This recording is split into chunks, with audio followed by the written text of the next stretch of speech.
사고 현장에서 소방당국의 브리핑이 있었는데요. 현장에 나가 있는 취재기자 연결해 보겠습니다. 김민성 기자. 네, 광주 아파트 외벽 붕괴 현장에 나와 있습니다. 네, 현재 작업자 6명이 아직도 실종 상태인데 브리핑 내용 자세히 전해주시죠.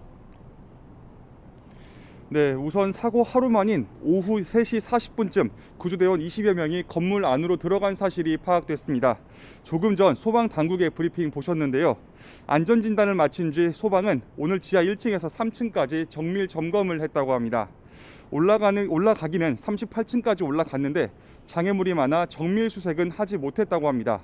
무너진 26층에서 28층에서는 구조견 6마리 중 4마리가 반응했습니다. 약한 반응이었다고 하는데 각기 다 다른 층이었다고 합니다.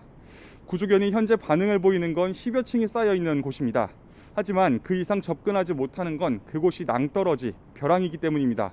상당히 위험한 상황에서 구조와 수색 작업이 이루어지는 것으로 보입니다. 소방은 내일 날이 밝은 뒤 1층에서 지하 4층까지 재수색할 계획이라고 밝혔습니다.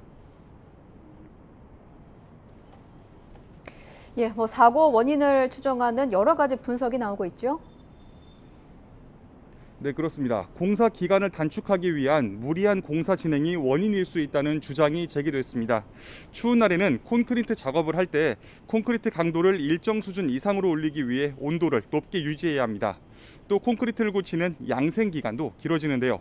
일각에서는 이런 과정이 지켜지지 않아 콘크리트 양생이 제대로 되지 않았을 거로 추정하고 있습니다. 또 공기가 지연돼 서둘러 공사할 게 아니냐는 지적도 나오는데요.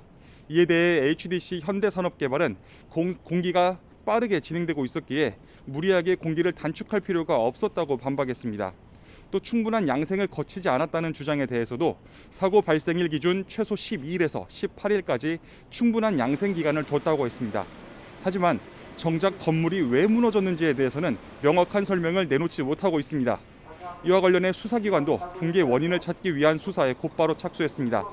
광주경찰청은 경무관인 수사부장을 본부장으로 하는 수사본부를 꾸렸습니다. 경찰은 붕괴 원인과 함께 공사 현장 안전관리 전반을 수사할 거로 보이는데요. 우선 현장 소장 49살 A씨가 업무상 과실치상 혐의로 입건됐습니다. 지금까지 광주 아파트 붕괴 사고 현장에서 YTN 김민성입니다.